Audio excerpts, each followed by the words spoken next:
Hello friends, welcome back to my channel. I got a couple of things delivered while I was away. They are not things that I ordered, so I thought we could open one together today. I think I have an inkling of what this is based upon an email I received asking me if it had arrived. It is well packaged, goodness. So I am fielding lots of emails recently from companies that have art supplies. Ooh, I'm curious. Ooh, what is... Ooh, cotton cold pressed. Hitoto watercolor. Interesting. And little sketchbooks. Okay, let's open them up. I mean, you can never have too many sketchbooks in my opinion. So they're both the same. They're both cold pressed. So I shan't open that one. Let's have a look-see. Paul Rubens, yeah. I said it was Paul Rubens. Pretty sure. Oh, this is so cool because I was watching someone with a YouTube video the other day who had a concertina and I was like, oh my god, that would be so fun. But it's not something I would actually go out and buy. Like, why would I buy a concertina sketchbook? But how cool is that? I'm trying to think who it was. It was Harriet de Winton. She'd done a kind of concertina. That's so cool. Oh, I'm really excited about that actually.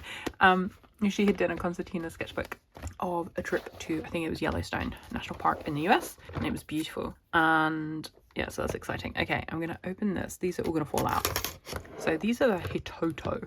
I think from the email, if I'm recalling it correctly, this is like a student grade watercolors. So it looks like there's some single pigments.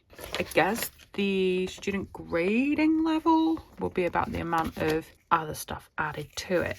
So I'm gonna swatch them out in my Art Creations sketchbook. Talens Art Creations, we all use and love these, so it makes sense to swatch them out in there. I also grabbed my Canson XL watercolor paper, and just because this is a more cold pressed, thicker paper, and then I should probably test them on here as well, but I don't want to ruin it. Not that swatching is ruining, of course, but it's just so beautiful. Maybe we'll do it on the back page so we can see how they work on the miniature sketchbooks too. Okay, let's have a look at what we've got in here though. Okay, so my first thought is that because of the design of the packaging, it kind of makes it a bit tricky to see what you're dealing with.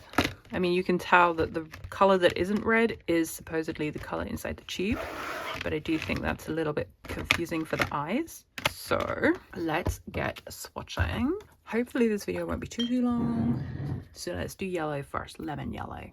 I love swatching, and lots of you love swatching too. Ooh, pretty. What'll be interesting is if I find out comparative brands. I'm gonna go all the way to the top because I might make it into like a doodle page after. You have to excuse my tummy if it rumbles because I've not had food yet. So that's lemon yellow. This one is medium yellow. I need to look up what the word hitoto means. This is much warmer. Look. Ooh. Then we'll do this one.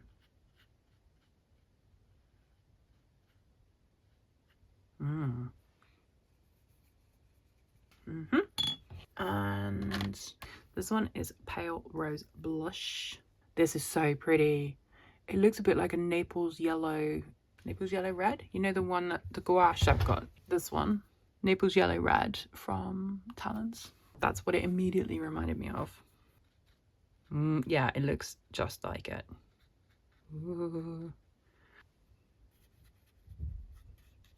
It's very pale rose blush. Not sure about that. I think because I'm so used to it in a gouache form. I mean, it's pretty. Okay, this is orange. Oh, look at that. Oh, we like that. That's beautiful. Yes. Oh, that makes you want to get your taste buds around it, doesn't it? Oh, bit of salivate in here. That's beautiful. It's a very red orange. I think it's coming up about right on camera. Like this one is pinker in real life. It's coming up a bit more yellow. This one is just vermilion red. Oh, I love vermilion normally. Ooh. So I guess the real test for these is going to be, because they are student grade, the only student grade paints that I've used in a while are Winsor & Newton Cotton. I'll tell you a funny story actually. There was another art brand that reached out to me and said that they emailed me like every week for months, and I replied and I was like, sorry, this was back in May maybe, and they just every week they sent an email. So I replied and I said, sure, I'd be interested in collaborating, but not really art materials, maybe some, and I made a suggestion to them, and then I never heard back. I was like, okay, this is brilliant red. Don't know, it's a bit too cool toned for me. I think I prefer the warmer reds. What do you think? It's beautiful because, you know, it's colour, but actually there, it looks nice. Gosh, this is so much fun. Also, I'm going to do some videos shortly of my plans for next year, my art plans, so stay tuned for those. Those might be more chatty to camera ones as well, or I might do them whilst painting. I don't know yet, we'll see, but they're on my to-do list. This is Rose Madder. That's going to be pretty. Oh yeah, I wonder if this double page spread is going to be big enough. Colour, colour, colour. We love a bit of colour over here. Look at that. Nom, nom, nom. Yes. Oh.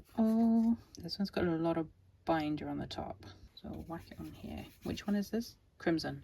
So I guess like alizarin crimson. And what was I saying? Water. That's why I shouldn't talk and do at the same time. This one is violet. Oh, look at that. I feel like I'm not going to be doing these justice by just swatching them out. I'm going to have to do something else. Oh my gosh, I just remembered the coolest idea I had last night. So basically I didn't sleep last night. Like I did, I was ill. I went to bed at like 9 o'clock and I put a YouTube video on. I fell asleep to it. And then my other half came up and he woke me brushing his teeth with the electric toothbrush. Why come in the bedroom with an electric toothbrush? I don't understand, friends. Anyway, that's by the by. That's what he did. And so I was then awake at midnight until 4:30 in the morning. Now, I don't know if you know, being awake for 4 hours when you're ill and exhausted, it's an interesting situation. Magenta next. And I had this really good idea. I kind of want to tell you it, but I'm also not sure whether I should. Ooh. You blend them together there. Put this one here because it's close to that one. Yeah, so do you want to know what my genius idea was? I don't know if you'll think it's genius, but I think it's genius. No, I think I will. So basically, I'm enjoying the whole personal challenges, and this one is ultramarine blue. I think I'm going to switch water. Ooh, pretty. So ultramarine's normally quite granulating, so let's whack a load of water and see if it's going to granulate. I got distracted, didn't I? Sorry. Oh yeah, my genius idea. So I had a genius idea last night, and I don't know if I should share it with you. It would be something that's, yeah, no, I think I need to work it through a bit more because I'm not sure it was as genius. Phthalo blue. Isn't this just like a really yummy collection of colours? So what did I say earlier? I feel like we should do like a comparison. Oh, look at that. Oh my goodness. I haven't looked up how much these are if you buy them, because obviously these were sent to me as a gift from the Paul Rubens. Oh, yum, yum, yum, yum, yum. Who also did the higher pastels, oil stick pastels. They sent me those. Look at that. Oh, can we like dirty that up? Is it gonna mix a bit? Gosh, it makes me so happy playing the colour. So that was Phthalo blue. This one is Prussian. No, it's not. It's Blue Lake. Oh, it's kind of similar. It's just like a warmer version of the Phthalo. Oh, I like that dry brushiness. Oh yes, this would be good for like an underwater scene. I've got a few Katie Moody's to revisit. Look at that. Oof. Okay, cobalt blue next. I mean, it is very cobalty bluish, but it's not doing much for my excitement levels. Oh, it's better there where it's a bit thicker. I think I put too much water. Oh, hang on, the man's coming to my door. 1 second. This is sap green. Ooh. I can't wait to see how they dry on this paper compared to this one. That's quite, let's add a bit of thick, see how it handles. Oh. I'm trashing my brush, aren't I? But this one is Permanent Green Light. Interesting. think we're going to run out of space because I went a bit crazy with the blues. Yeah, I've again forgotten what I was saying. Gosh, that's a pretty green, isn't it? It's not a very natural green, but it's very pretty. Also, shout out to Kilby, one of our art friends here on YouTube, who kindly pointed out that Roman Schmall are on offer at Jackson's.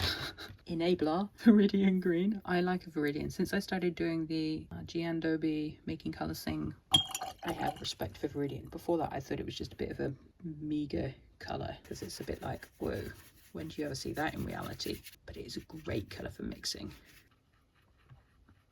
Oh, and these go on nicely. I'm going to run out of space on this page. But how gorgeous is that as like a colourful page in my sketchbook? Then we have EL Ochre, which I probably should have done earlier, but they have put the earth colours together. I normally do my yellow ochre with the yellows and reds and oranges, so maybe here. Nice. Blend it around a bit.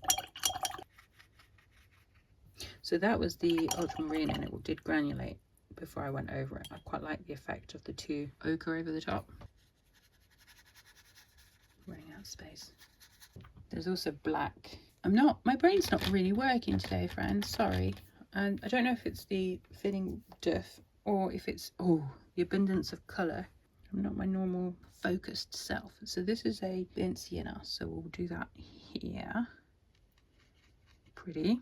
I think I'm a lot used to the quinacridone sienna from Daniel Smith at the moment.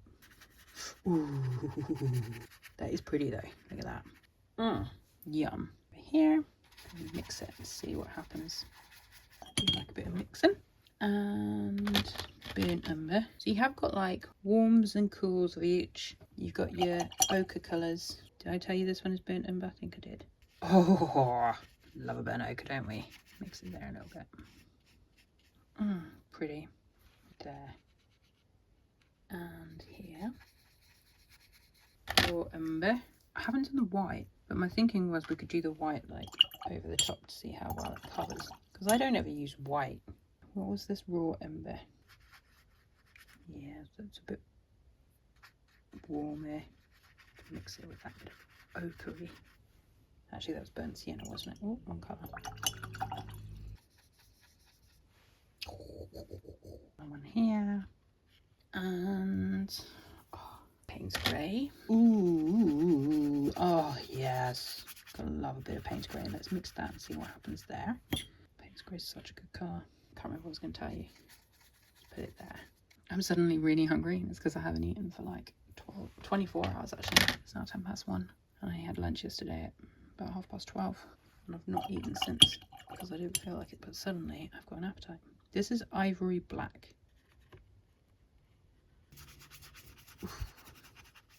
Where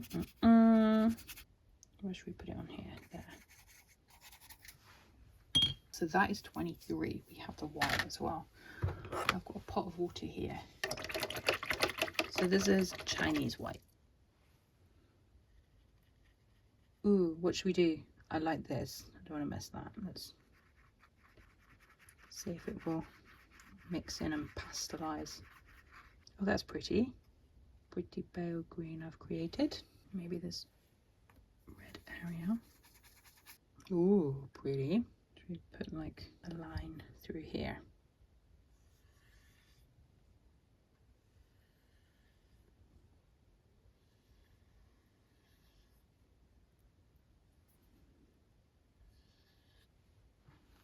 And then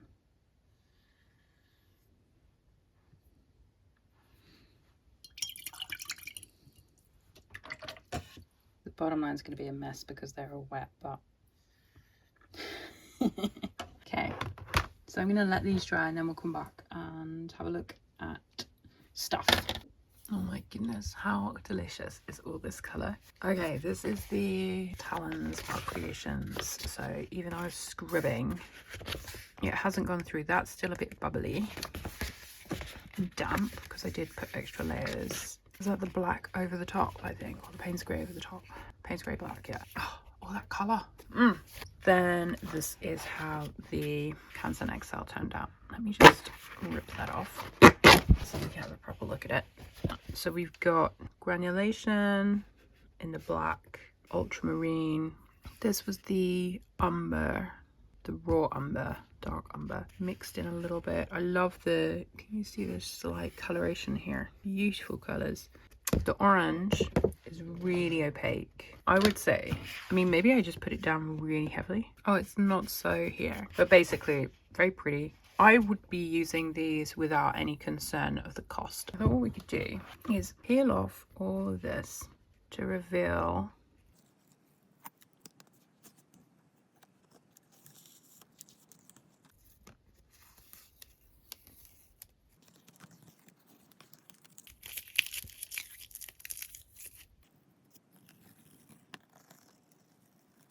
I get so cross, or I should say frustrated, when I watch other people do like tape pull and they zoom through it and you don't see like they don't show you the whole thing. So that's pretty.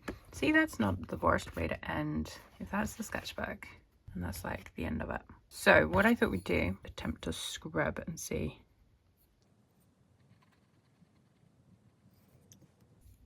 How easy it is to lift the colours back out.